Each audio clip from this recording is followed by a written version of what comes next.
Bapak sekalian, judul tausiah kita hari ini Al-Koropos, membawa hidup gelisah. Bapak Ibu sekalian, Organisasi Kesehatan Dunia WHO merilis bahwa hampir 1 juta per tahun manusia bermental kropos, batinnya merana, jiwanya tersiksa, pikirannya kacau balau, hidupnya penuh dengan kegelisahan, tidak punya semangat hidup. Orang-orang ini rentan dengan bermacam penyakit dan susah untuk disembuhkan, seperti jantungan, stroke, dan stres. Sehingga sekarang saya lihat kemarin di Jepang itu berapa negara menjamurnya, berdirinya lembaga penyelamat bunuh diri. Kenapa hal itu terjadi? Saya lihat Al-Quran, penyebab itu terjadi pertama karena tidak beragama. Kalaupun dia beragama, tidak mengamalkan ajaran agamanya. Kalau dia sudah amalkan ajaran agamanya, agamanya tidak dibarengi oleh ajaran yang benar, yakni Islam. Ini Al-Quran bicara, wa anna haza sirati mustaqima fattabi'u wa la tattabi'us subula fatafarraqa bikum an sabili zalikum wasaqum bih la'allakum tattaqun. Kata Allah, inilah jalan yang lurus, agama yang benar, yakni Islam. Selagi Anda berpegang teguh dengan agama Islam ini, kata Allah, saya jamin Anda selamat dunia wal akhirat. Tapi apabila Anda jauh dari agama Islam ini, otomatis akan Anda jauh dari Allah. Demikianlah kata Allah, kami wasiatkan kepadamu agar kamu menjadi manusia terpelihara. Bapak sekalian, saya buktikan sekarang. Ini sekarang Bapak saya bawa ke Amerika sekarang.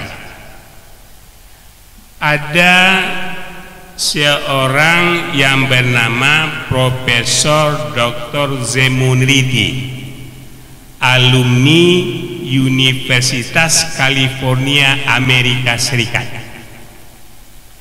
Waktu dia dikukuhkan sebagai guru besar, gelar profesor itu, selesai dia baca orasi, langsung dia robek sertifikat ijazah profesornya itu.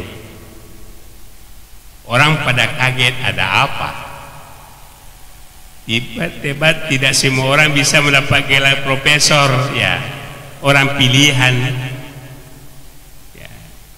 Sehingga orang menganggap ini profesor tidak waras, mungkin sudah gila, atau bahasa vulgarnya sudah miring antenanya. Tapi spontan dia ngomong, Profesor Zemunriti ini, saya tahu ada yang pikirannya hadir hari ini menganggap saya tidak waras, katanya, tapi ketahuilah, jujur saya sampaikan, saya waras, akal saya sehat, sama bapak-bapak ibu yang hadir. Makanya saya robek gelar profesor ini, katanya ijazahnya ini sertifikat, tiada arti gelar profesor yang saya peroleh sementara batin saya merana, jiwa saya tersiksa, pikiran saya kacau balau, hidup saya gelisah, saya tidak punya semangat hidup lagi. Di waktu itu yang hadir ada seorang namanya Profesor Dr. Tolhah Yasin Al-Baghdadi. Beliau mufti Mesir. Langsung angkat tangan, Prof, bolehkah saya beri dokter, profesor, obat, ya, yang membuat batinnya tenang, jiwanya tentram, ya, Obatnya tidak berbentuk tablet, tidak berbentuk kapsul, tapi berbentuk perbuatan amal. Dikejar oleh Profesor seperti ini, Profesor Mufti Mesir ini, Profesor Tolha Yasin ini. Apa kata-katanya? Saya sudah lama merindukan obat itu. Saya sudah keliling dunia katanya cari obat itu. Sampai hari ini saya belum temukan. Saya bersyukur mendapatkan tawaran obat itu. Oke, kata Profesor Tolha Yasin Al-Baghdadi ini, obatnya itu ada syarat. Syaratnya kata-kata. Ikuti kata-kata saya. Apa kata-kata yang ucapannya? Asyhadu an la ilaha illallah wa asyhadu anna Muhammadar Rasulullah. Sampai 5 kali dia tidak bisa baca. Yang ke-6 kali baru dia pas baca itu. Katanya Profesor Dr. Tolha ini, dalam agama saya Bapak sudah beragama Islam. Tapi tidak sampai di sini kata dia. Obatnya berlanjut, ada yang harus dilakukan dalam Islam itu. Tidak ada bacaannya. Obatnya yang saya katakan tidak berbentuk tablet kapsul itu katanya pertukaran malam dengan siang Bapak lakukan 2. Waktu matahari tergelincir Bapak laksanakan 4. Waktu sore datang Bapak boleh lakukan lagi 4. Pertukaran antara siang dan malam Bapak lakukan 3. Sebelum Bapak tidur laksanakan 4. Nanti kalau bangun di 2/3 malam boleh Bapak lakukan 8 tambah 3. Tahu Bapak apa itu? Sholat. Ini Bapak sekalian, sholat. Bapak sekalian, nanti baca dalam surah Al-Ma'arij Pak ya. Ya Pak Yai Syekh ya. Innal insana khuliqa haluha idza massahu sarru jazua wa idza massahul khairu manua ilal musallin alladzina hum ala salatihim daimun.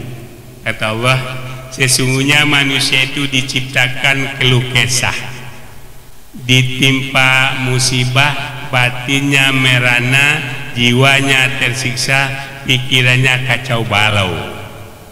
Tapi apabila dia diberi nikmat, kikir dan lupa diri.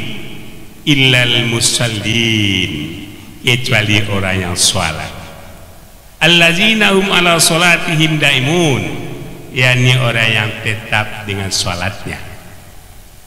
Bapak sekalian, saya pendengar hari ini, saya yakin ini familiar bagi kita. Selalu kita mendengar kata-kata dalam hadis Nabi itu bunyinya as-salatu imaduddin.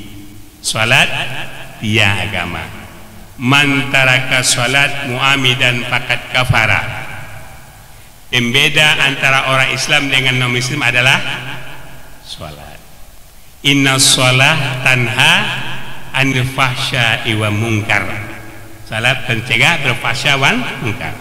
Bapak sekalian, mengingat penting salat, saya baca namanya buku Al-Fikru Sufi. Tebalnya 3831 halaman. Tebal Bapak, per Arab gundul. Jadi Bupati tidak perlu baca lah, ini repot sekali ini. Ya. Ini sudah menjadi 4 jilid Bapak sekalian.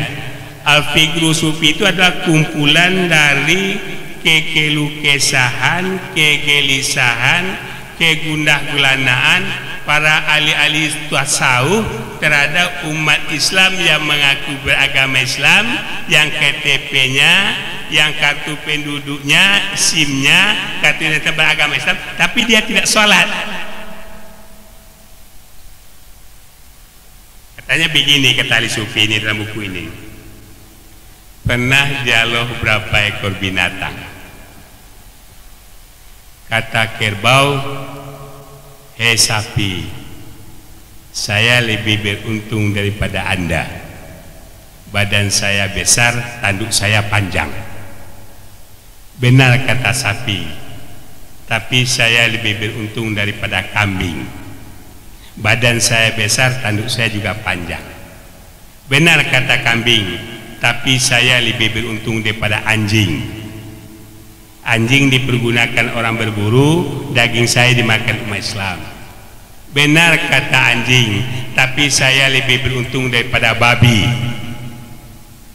Yang saya buru itu babi, saya masih dipera umat Islam. Apa jawab babi yang terakhir?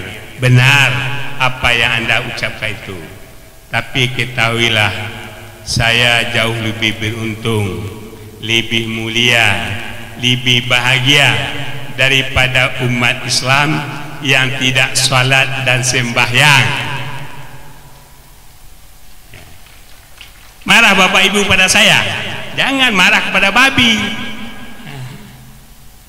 Makanya saya katakan lebih beruntung daripada umat Islam yang tidak sholat itu, kata babi.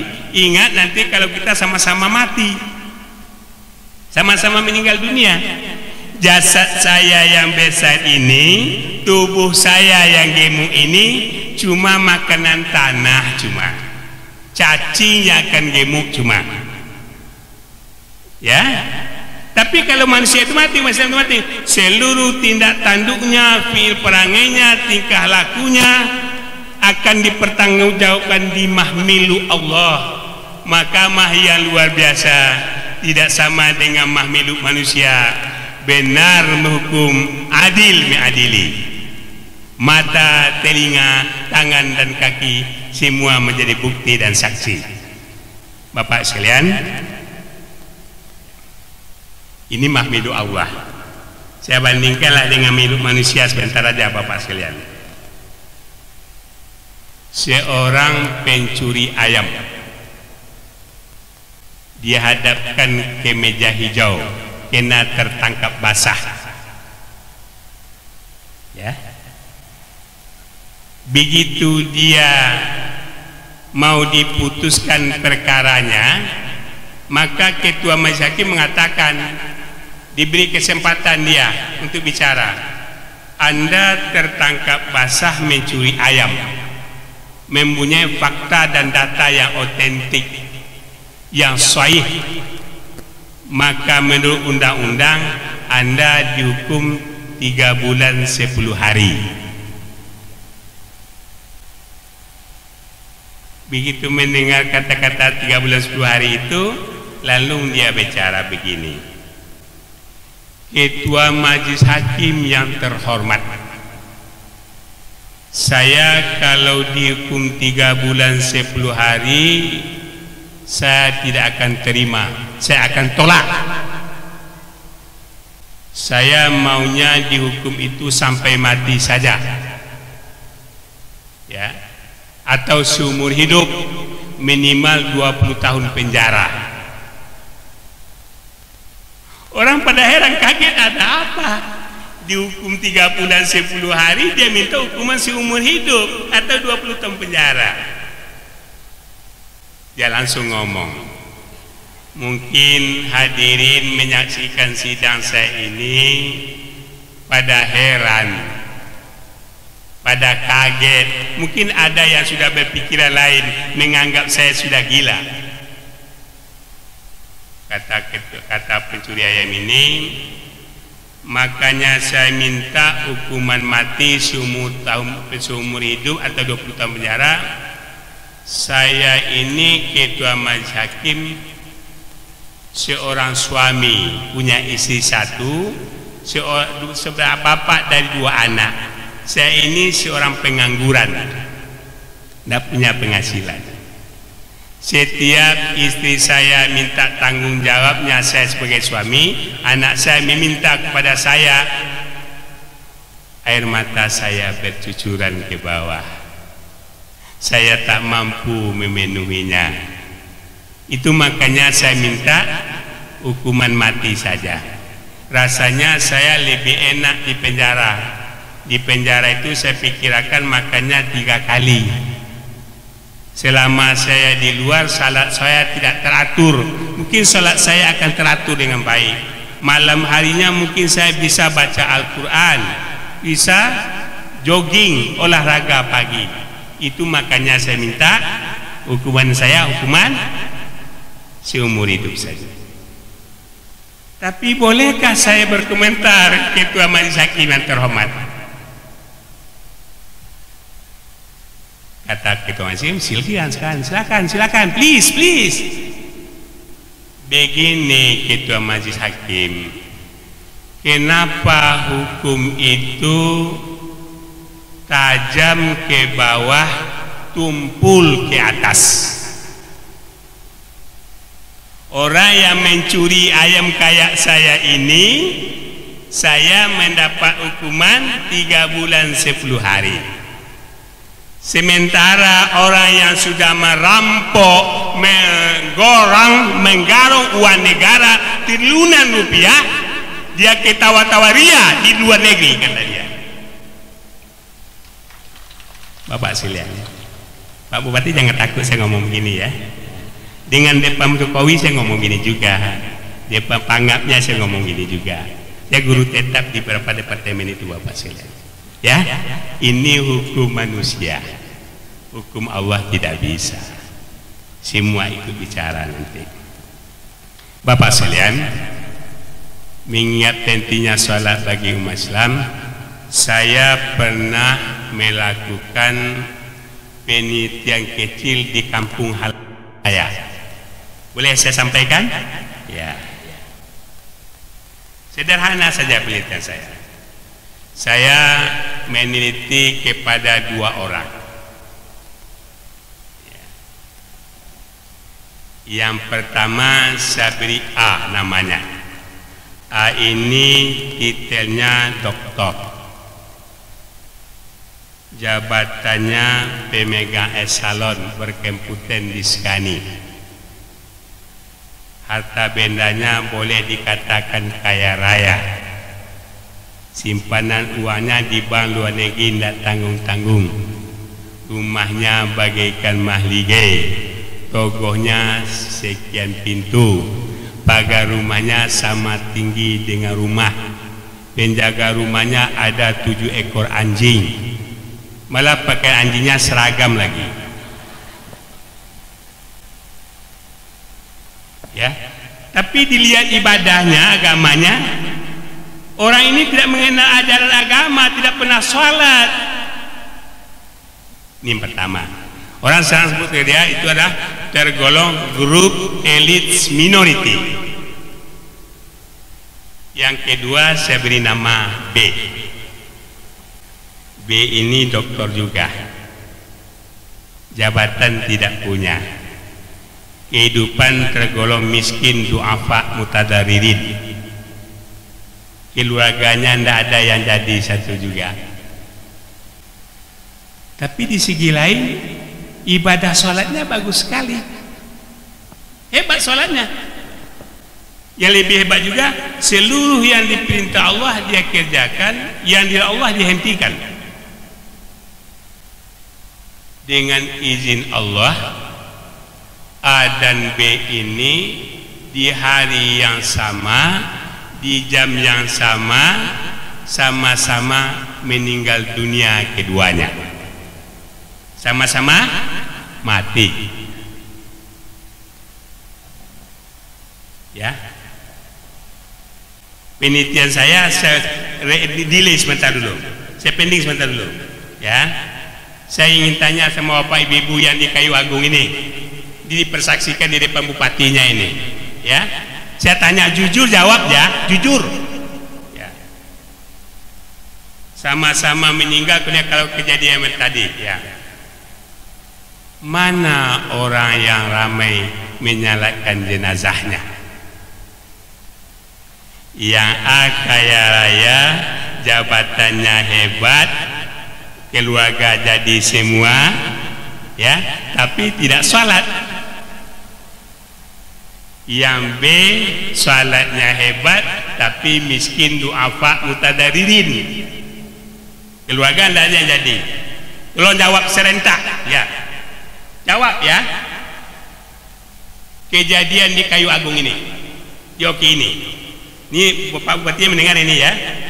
Mana yang ramai menyalakan jenazahnya, yang A kaya raya jabatan hebat, sementara yang B itu taat salatnya tapi miskin.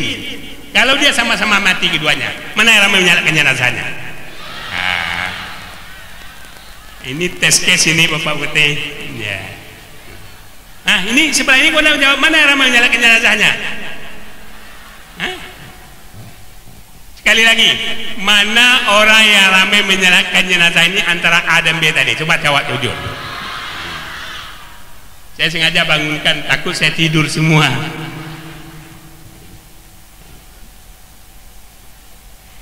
Kalau A di Kayu Agung ini Pak Bupati, di Oki ini berarti sama dengan kampung halaman saya. Sama Pak itu ya. Orang berbondong-bondong menyalahkan yang kaya, harta banyak, jabatan hebat, tanpa minat lagi beribadahnya ya, gitu ya. Nanti buka surah At-Taubah ayat 84-85, bunyinya begini.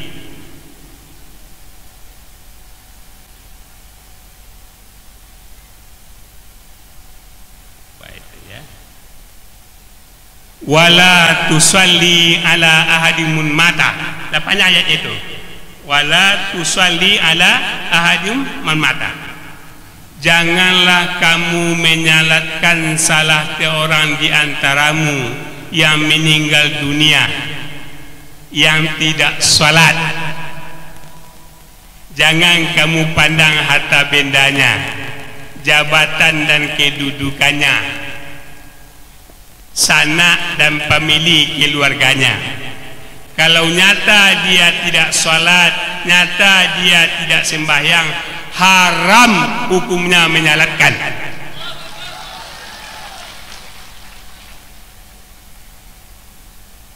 Bapak sekalian ya. Saya diberi kesempatan waktu sampai berapa Pak Bupati? Hah? Ya, coba saya Pak Bupatinya ini. Saya berapa bulannya lewat saya sudah memprogramkan ketemu dengan Bupati ini. Nah, ini istimewanya ini Bapak sekalian. Ketemu hari ini di depan jamaah yang ramai. Sampai jam berapa Pak Bupati? Jam 12 ya. Saya patuhi itu. Baik, ini belum ceramah, ini warming up, baru pemanasan baru ini. Belum ceramah ini. Ya. Saya buktikan lagi Bapak sekalian ya. Orangnya profesor, doktor, tapi agamanya tidak ada. Betulkah dia hidupnya gelisah, mentalnya keropos? Saya buktikan lagi. Ada seorang yang bernama Profesor Dr. Kostan dari Nederland, Belanda, ahli kedokteran. Kalau dilihat jasanya di bidang kedokteran, tidak sedikit orang yang selamat dengan penguatannya. Di saat itu Allah uji, anaknya jatuh sakit. Sakitnya makin lama makin gawat. Waktu sakratul maut, napas akan berpisah dengan tubuhnya, hilang keseimbangan profesor ini, dokter ini. Maka dia hilang keseimbangan. Kenapa? Karena anak satu-satunya untuk mewarisin harta kekayaannya, nama baiknya. Kalau Allah mencabut nyawa anaknya, hilang harapannya sudah. Di waktu itu, untuk menyelamatkan nyawa anaknya, dipanggil dokter-dokter ahli di dunia, dari Asia, Afrika, dari Eropa, dan juga dari negara-negara tertentu yang ahli, dengan biaya sendiri dari koceknya. Ya, tujuannya apa? Untuk menyelamatkan nyawa anaknya.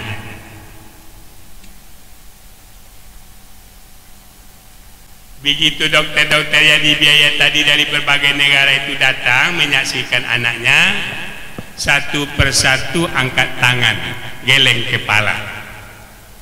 Tahu bapak maksudnya itu? Ya, berarti dia tidak mampu menyelamatkan nyawa anaknya. Profesor Dr. Kosa ini tidak hilang akal. Dibikin peti dari kaca, ya, bikin peti dari kaca, dimasukkan anak ke dalam peti kaca itu, ditutup rapat-rapat sehingga udara tidak masuk sedikit juga. Waktu itu pikirannya, bagaimana pula malaikat maut akan masuk ke dalam peti ini, ya, udaranya tidak masuk sedikit juga. Nah, jadi kalau seseorang profesor, doktor tidak diberi oleh agama yang benar, bisa menjadi profesor, lebih gila dari orang gila.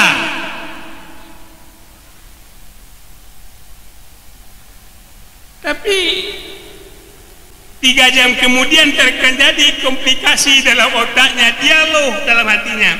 Saya masukkan anak saya ke dalam, saya tutup rapat-rapat, udara tidak masuk sedikit juga. Secara bodoh saja tentu anak saya lemas. Akhirnya dibuka buru-buru kena kaca itu. Rupanya anak sudah inna lillah wa inna ilaihi rajiun.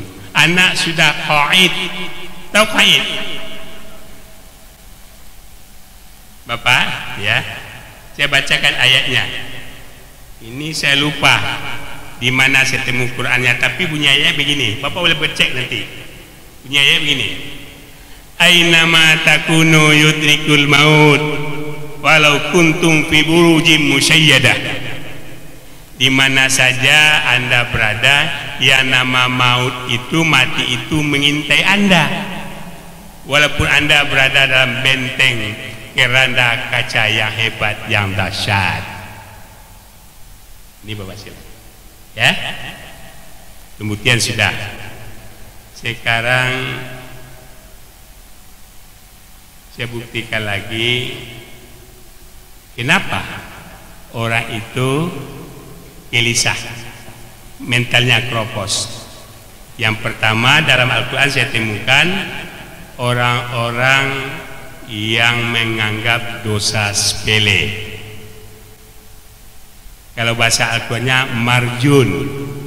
Ahli tafsir mengatakan marjun itu ya orang yang bergelimang dosa maksiat. Yang kedua, orang yang menganggap dosa itu sepele, menganggap enteng dosa. Yang ketiga, orang yang selalu menganggap dirinya bersih, tidak berdosa.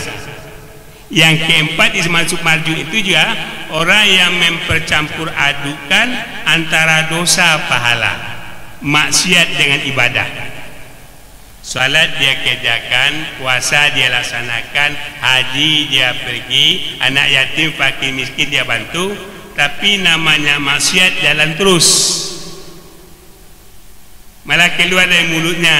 Zaman kan sudah modern, teknologi kan sudah canggih, ilmu kan sudah berkembang. Kita berada di zaman era globalisasi informasi, sesuaikan dengan zaman dong katanya. Sekarang apakah agama yang mau dizamankan atau zaman yang mau diagamakan? Tanya nanti hati masing-masing. Saya lihat terus jam saya, nanti ditegur bupati saya takut. Bapak, Ibu, saya buktikan, betulkah umat Islam itu orang sekarang menganggap sepele dosa, dirinya tidak berdosa? Saya buktikan. Bapak pernah mendengar nama Profesor Dr. Almarhum Buya Hamka? Pernah dengar namanya enggak? Atau pernah baca karyanya? Pernah? Boleh saya sampaikan sekarang?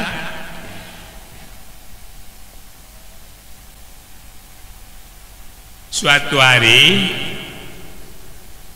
datang seorang wanita tunasusila, WTS, kalau sekarang namanya PSK, menghadap Buya Hamka sekarang di Masjid Agung Al-Azhar Kebayoran Jakarta itu. Dulu rumah Buya itu di depan masjid itu. Kata orang dia pagi datanya dia sholat subuh sama Buya, tapi ada ngata lagi dia tidak sholat subuh tapi khusus nunggu Buya ini. Begitu dia berhadapan dengan Buya ngomongnya begini, Buya, saya semenjak balik berakal bisa membedakan antara yang hak dengan yang batil, yang benar dengan yang salah, yang haram dengan yang halal, yang manis dengan yang pahit. Kerja saya melayani laki-laki hidung belang. Saya seorang pelacur, Buya.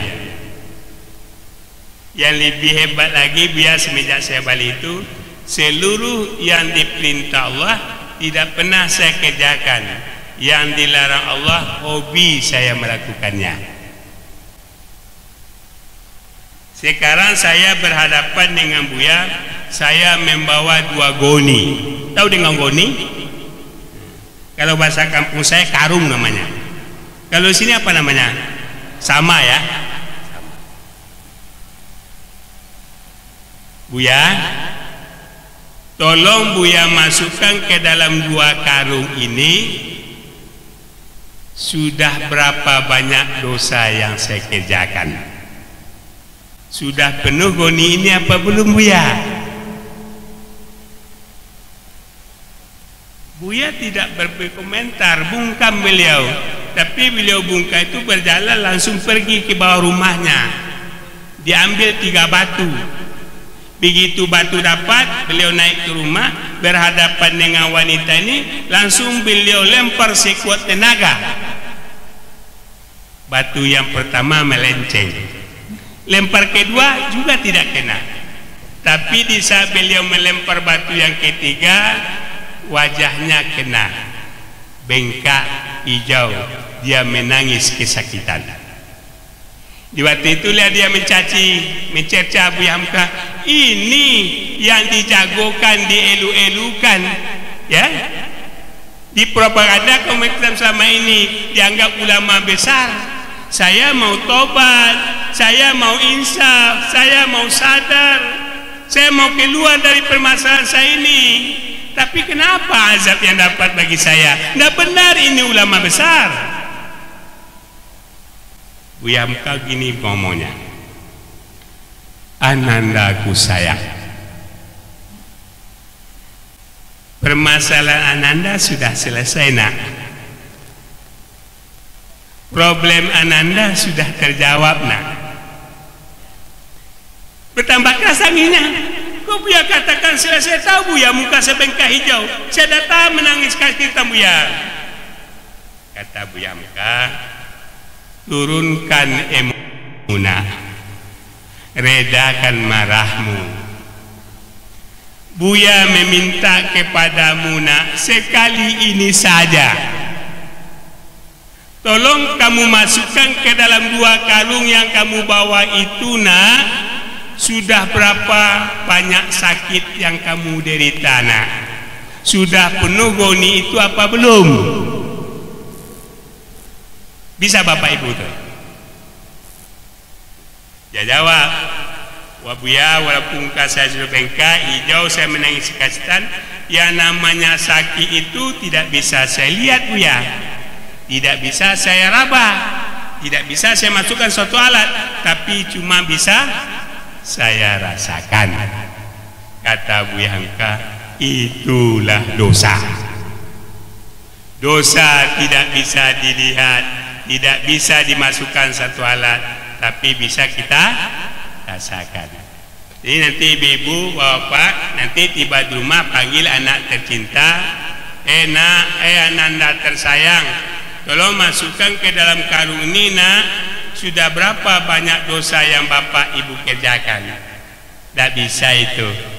Bapak ibu dia dapat anak bisa kayak orang tidak berdosa, lip service, bisa kayak orang alim. Tapi bapak yang tahu dengan dosa bapak, Apa yang bapak kerjakan mulai dari muda sampai sekarang, ibu yang tahu diri ibu, diri bapak. Itu makanya seorang penjaga Arab bunyinya begini bunyinya. Hei umat Islam yang tahu diri, yang tahu diuntung, 10 menit pada matamu kamu picamkan, badanmu kamu bujurkan, kamu akan tidur. Tanyalah dirimu, introspeksilah dirimu, sudah berapa banyak dosa yang kamu kerjakan dan berapa banyak amal ibadah yang telah kamu laksanakan. Yang tahu dirimu tidak bisa dilimpahkan kepada orang lain. Kenapa Bapak Ibu sekalian? Ya. Yang kedua lagi, orang nanti yang akan gelisah hidupnya, mentalnya keropos, orang yang tidak peduli dengan keturunannya. Ya, keturunan tahu itu, dengan anak-anaknya.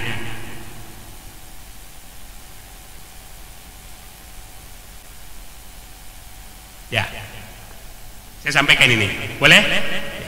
Ini pengajian saya terakhir ini. Oleh-oleh saya dari Jakarta ke Kayu Agung ini. Pak, ibu-ibu, bapak punya anak nggak? Yang muda-muda kita kesampingan dulu. Yang belum menikah ya, supaya cepat menikah nanti. Punya anak. Yang punya anak saya sampaikan Bapak Ibu sekalian, tolong nanti cek. Saya sudah buka Al-Quran dari awal sampai akhir. Ke 30 juz itu saya balik satu persatu. Ya. Saya menemukan dalam Al-Quran itu anak itu terbagi 4 macam. Ya. Nanti tiba di rumah ibu bapak tanya nanti anak saya yang mana ya. Yang pertama kita temukan dalam Al-Quran kata qurratun zinatul hayah, anak menjadi perhiasan dunia. Kalau ayatnya berbunyi al-malu wal banun fi zinatil hayah. Mana anak yang perhiasan dunia? Punya anak 4 orang. Ya.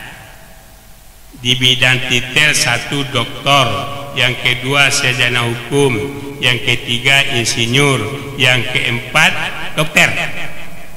Di bidang jabatan pemegang salon berkompeten, di bidang kekayaan hebat, tapi dia tidak mengenal agama, tidak ada tauhid, akidah, ibadah dalam dirinya. Itu namanya qurratun zinatul hayah, perhiasan dunia cuma itu. Yang kedua, anak dalam Al-Quran namanya qurratun fitnatulakum, anak menjadi fitnah, buah gunjingan orang banyak. Kalau fitnah di sana artinya cobaan. Nanti dalam surah Anfal ini, wa'lamu annama amwalukum wa auladukum fitnah wa annallaha indahu ajrun azim. Kita lihat anak itu fitnah. Tahu bapak mana yang anak fitnah? Punya anak 4 orang. Yang pertama kerjanya penodong, perampok, pencopet. Alhamdulillah dapat rezeki saya. Yang kedua, ya, pelacur ulung. Yang ketiga, bikin huru hara di bumi ini. Ya. Yang keempat, membelakang dari ajaran Allah. Itu namanya qurratun fitnatulakum. Bapak ibu-ibu, ini di Kayu Agung ini saya rasa begini. Kalau anaknya jadi presiden, jadi menteri, jadi gubernur, jadi bupati, apa pertanyaan orang? Hah? Apa pertanyaan orang? Dan siapa yang orang tanya? Kalau di Jakarta bunyinya begini, siapa bapaknya, siapa ibunya, sama nggak? Hebat dia punya anak, berhasil semua, hebat semua. Itu ya. Lalu kalau ada anaknya yang kerjanya merampok, menodong, pelacur, membelakang dari ya Allah, siapa yang tanya orang? Apa pertanyaan orang? Hah, ini tanya ini. Ya. Hah, ibu, bapak? Siapa yang tanya orang? Ditanya juga orang, siapa bapaknya, siapa ibunya. Ini namanya balance, namanya balance. Nih, qurratun fitnatul lakum. Yang ketiga lagi anak namanya qurratun aduwwul lakum. Anak itu musuh bagi orang tuanya. Kalau ayatnya berbunyi, ya ayyuhalladzina amanu min azwajikum wa auladukum aduwwun lakum. Mana musuh baginya? Di waktu orang tuanya hidup, bapak ibunya dia melawan, bukan lagi mengeluarkan kata-kata keras, kasar, malah sampai membunuh orang tuanya atau mempenjarakannya. Tapi setelah bapak ibunya meninggal dunia, jangankan dia berdoa, tapi bikin huru hara di bumi ini. Itu nama anak qurratun adu lakum. Yang keempat lagi, sampai ya. Yang keempat nama anak qurratun a'yun. Ya, qurratun a'yun itu anak itu penyejuk mata. Kalau Nabi menyebut al-waladu samaratul qalbi, anak itu belahan jiwa. Kalau dalam hadis wa waladun salihun yadulah, anak yang soleh. Nanti baca dalam Quran doa kita ini bunyinya begini, selalu doanya Rabbana hablana min azwajina wa zurriyatina qurrata a'yun waj'alna lil muttaqina imama. Nah, sudah catat sini. Ini saya katakan oleh-oleh saya dari Jakarta ini. Nanti tiba di rumah, bapak ibu-ibu dari 4 anak itu tadi anak kita nomor berapa? Jangan dijawab sekarang, nanti jawab di rumah atau dalam perjalanan pulang pengajian ini, nanti jawab di tengah jalan ya. Oleh-oleh yang saya maksudkan ya, mudah-mudahan bapak ibu anaknya menjadi anak yang keempat itu qurratun a'yun. Saya ingin memberi oleh-oleh yang di qurratun a'yun itu adalah anak yang soleh, anak belahan jiwa, harapan dunia akhirat. Mau nggak bapak ibu jadi anaknya anak soleh? Jawab. Mau nggak bapak ibu menjadikan anaknya anak soleh? Kalau ada orang tua bapak ibu yang tak mau jadi anaknya anak saleh, itu dipertanyakan orang tuanya. Barangkali sudah miring antenanya. Setiap orang normal pasti ingin anaknya anak saleh. Tapi menciptakan anak saleh itu tidak semudah melentangkan telapak tangan. Banyak orang yang ngomong, termasuk saya bapak, saya kan penceramah ulama ini. Tidak mudah menciptakan. Saya korupsi diri saya ini terhadap anak-anak saya. Menciptakan anak saleh itu ada jalan 7 tempuh yang kita tempuh. Tapi hari ini mau maaf, saya janji kalau saya ke Kayu Agung ini diundang oleh Bapak Bupati, saya sampaikan ini. Hah? Masih sempat. Cuma saya menyampaikannya lebih ringkasnya begini. Sudah saleh anak bapak ibu sekalian atau belum? Ada cara mengukurnya nanti. Nih, ini aja ukurannya aja. Kalau metode anak saleh itu nanti saya sampaikan ya. Biarlah Pak Bupati dapat sekali ya. Ini supaya diundang lagi itu Pak maksudnya. Ya. Mau mencek nanti rumah? Saleh anak saya atau tidak? Anak yang saleh itu ya perbuatannya di saat bapak ibunya masih hidup, dia selalu bersilaturahmi, membagi rezekinya. Kalau bapak ibunya sudah tua, dia pelihara bapak ibunya dengan baik. Itu anak saleh itu, ya. Ini banyak bapak, tapi saya dengar tadi tanya di mobil, nggak ada di Kayu Agung, belum itu di Palembang, nggak tahu saya. Sekarang kan menjamur rumah-rumah jompo. Tahu rumah jompo? Rumah spesial memilih orang-orang tua. Banyak sekarang bapak sekalian. Ini saya taruh di bawah, saya belum minum. Ini gangguan dakwah juga ini. Sampaikan, ya. Pak, Ibu sekalian, selama saya di PP Muhammadiyah, ini kena tadi pleno wilayah ada 8 yang hadir ini bapak sekalian, saya sampaikan kabar ini bapak. Selama saya di PP Muhammadiyah menggelar rapat pleno, ada kawan-kawan yang mengusulkan mendirikan rumah jompo, rumah orang tua itu. Saya orang yang pertama menentangnya. Saya orang pertama. Selagi saya berada di Muhammadiyah, saya katakan saja, jangan Anda berniat mendirikan rumah jompo itu. Kenapa? Karena menurut saya bakti anak kepada ibu bapaknya ini yang paling dahsyat pahalanya. Ya, ini yang paling hebat pahalanya, memelihara bapak ibunya sudah tua. Ini nanti bapak ibu yang ada di sini, mana tahu ada Jakarta bapak ibunya. Kalau ada sekarang bapak ibunya masih di rumah jompo, selesai saya ceramah ini kita bubar, jemput orang tuanya pulang, pelihara baik-baik. Ya, jaminannya apa lah? Surga Jannatun Naim. Ini bapak sih, dahsyat itu. Ini ada contoh menarik baru-baru ini di Jakarta.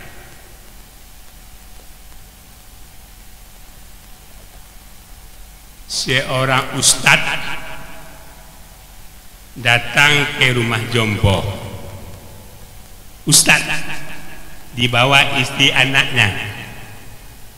Dia datang itu bawa sarung, bawa mukena, bawa kue.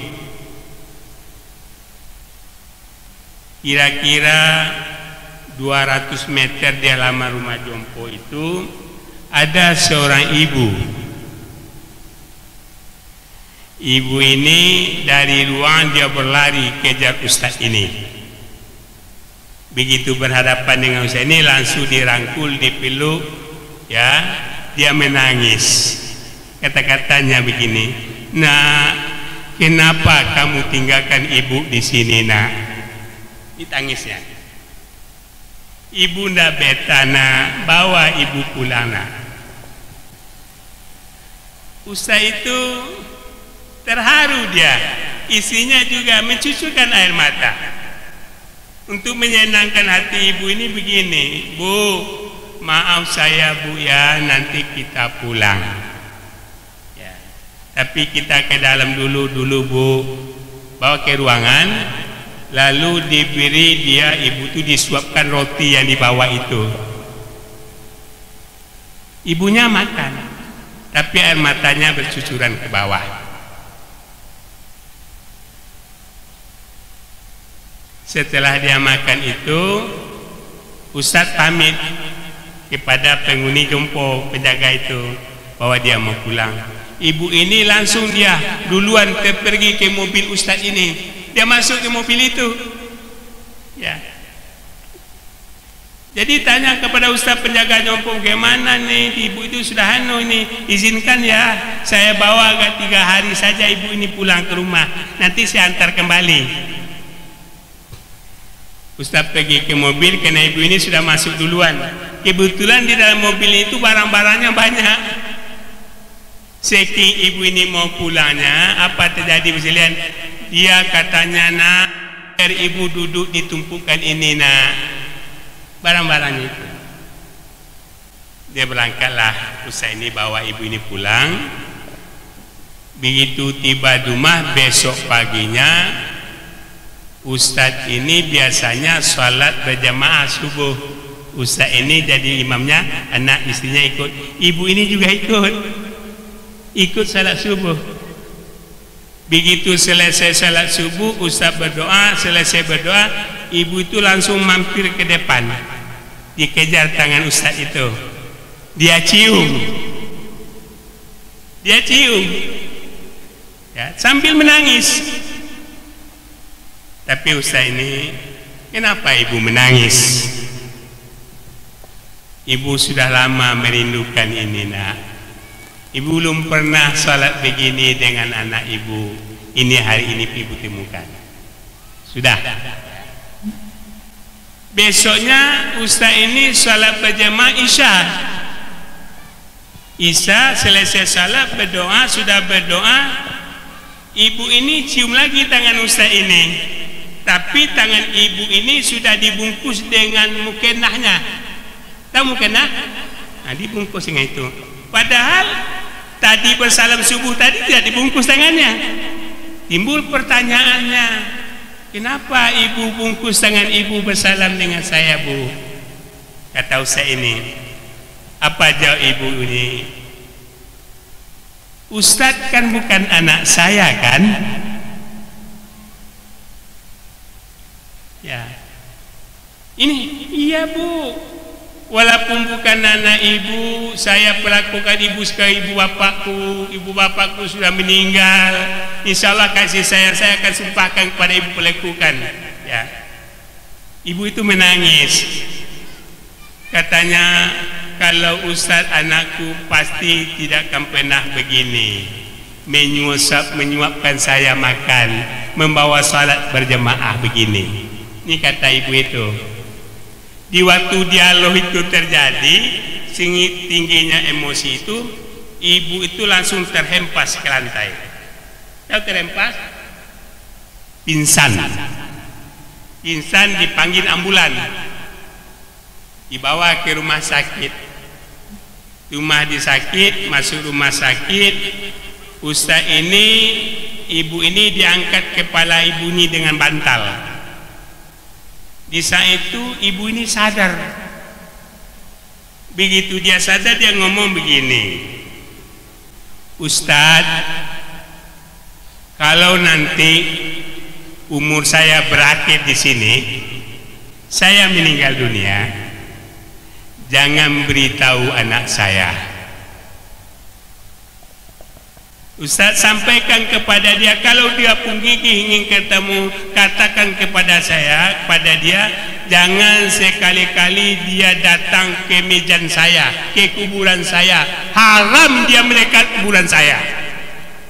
Ini kata ibu. Bapak Ibu sekalian,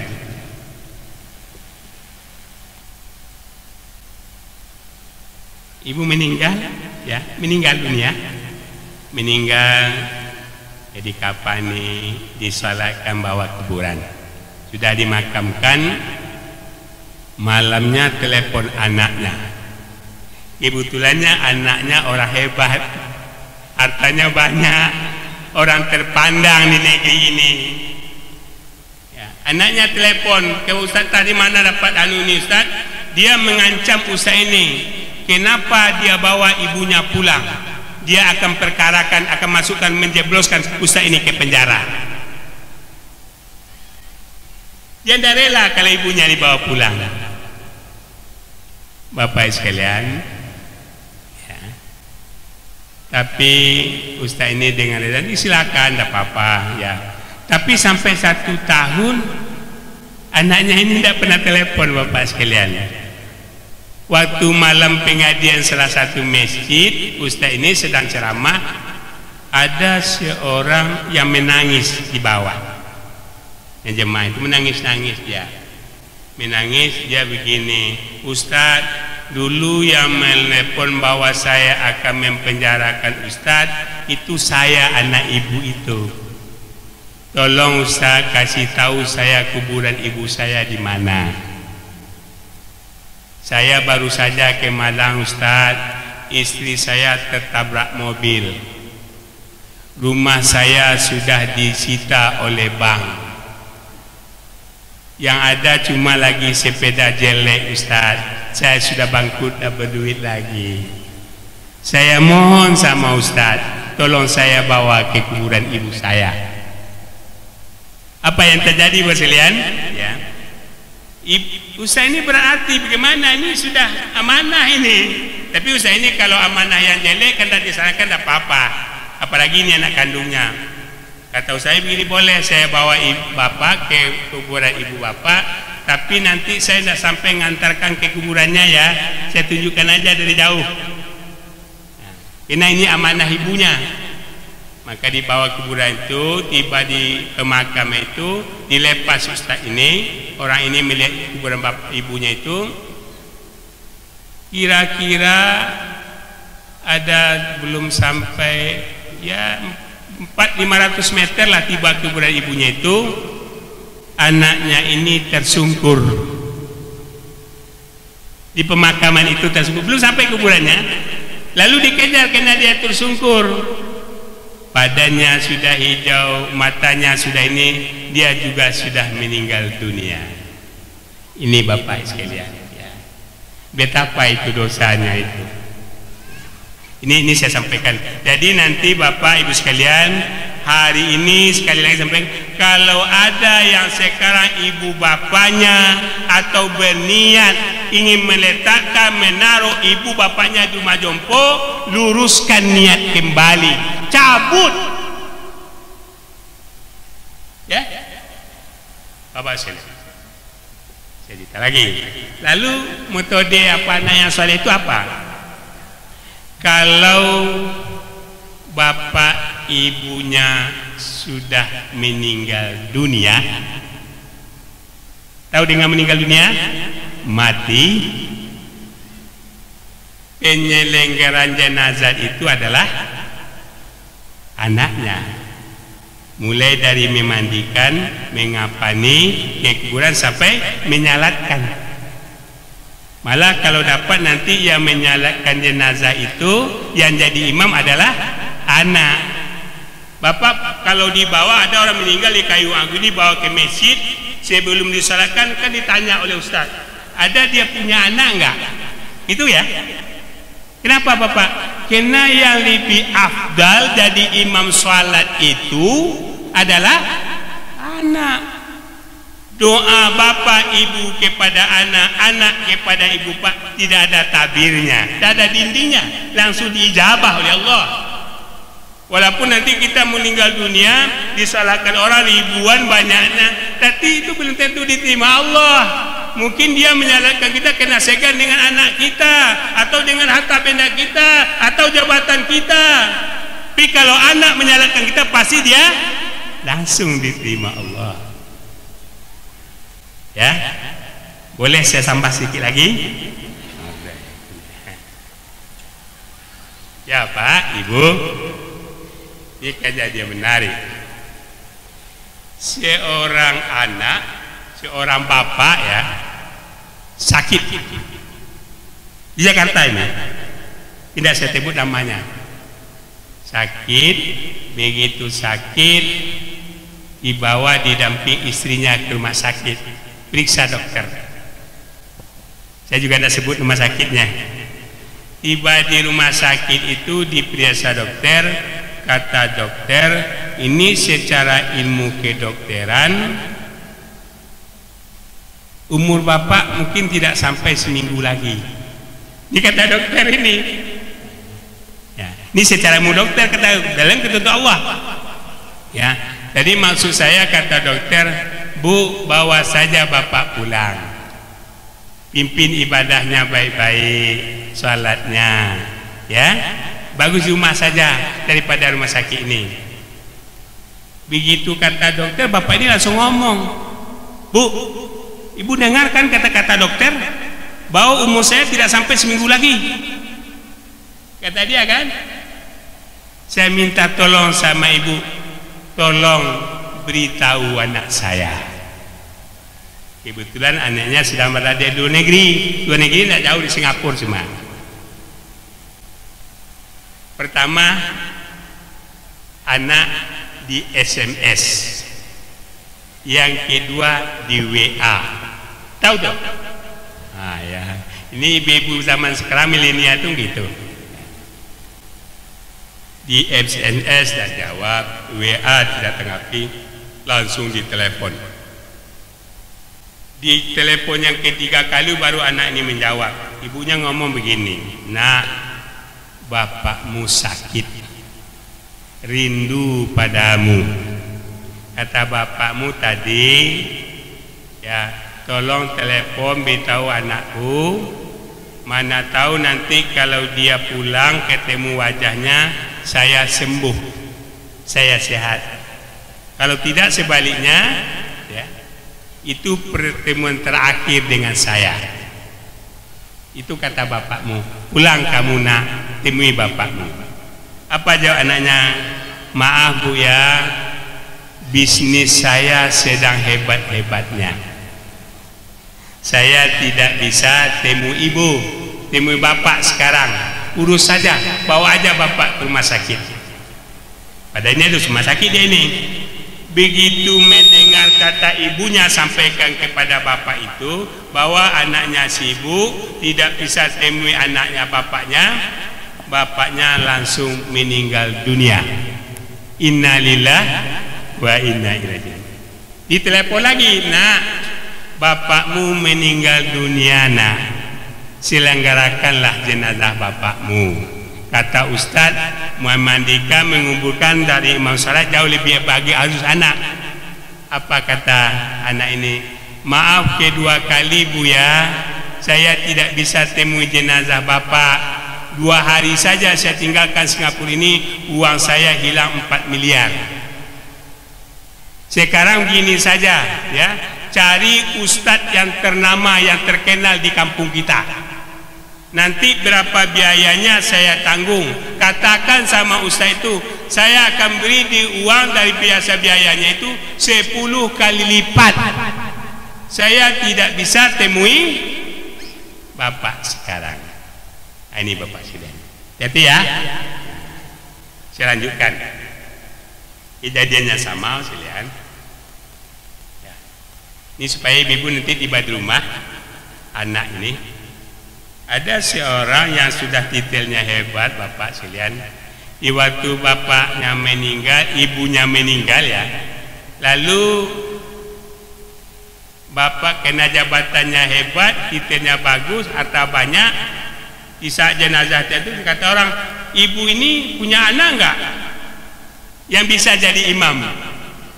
Kena masalah gengsi, kita orang hebat, orang terpandang, harta banyak, jabatan hebat. Saya anaknya. Tangan pak, langsunglah dia pergi ke depan ya. Maka dia jadi imam sholat jenazah. Pertama orang ini berdiri lurus kepala ibunya. Ya pak, ibu, kalau perempuan yang meninggal di mana kita berdiri imam? Ini tes cek ini. Nah, di mana? Di pertengahan. Kalau laki-laki meninggal di kepala. Saya sudah pertanyakan, tapi tidak sebutkan. Tapi di saat dia membaca Allahu Akbar, takbir ini sudah takbir langsung dia baca Fatihah. Sudah baca Fatihah, baca ayat. Kalau yang saya salah waktu itu ayatnya Allah. Sudah dia baca ayat Allah, langsung dia rukuk. Ya, sudah rukuk, dia berdiri lagi, langsung dia sujud. Sudah dia sujud, dia berdiri lagi, baca Fatihah lagi, baca ayat lagi, ya, rukuk lagi dia. Di saat dia berdiri itu, saya tarik tangannya ke belakang. Anda tidak berhak menjadi imam, walaupun ibu Anda sendiri. Ini adalah ini bapak sekalian, ya. Betapa memalukan. malu. Alangkah malangnya Bapak Ibu, ya, kita sudah bermandikan keringat dingin membiasakannya, jadi dia orang hebat, orang pintar, orang kaya raya, tapi menyalahkan jenazah kita aja tidak mampu. Nah, ini Bapak sekalian ya.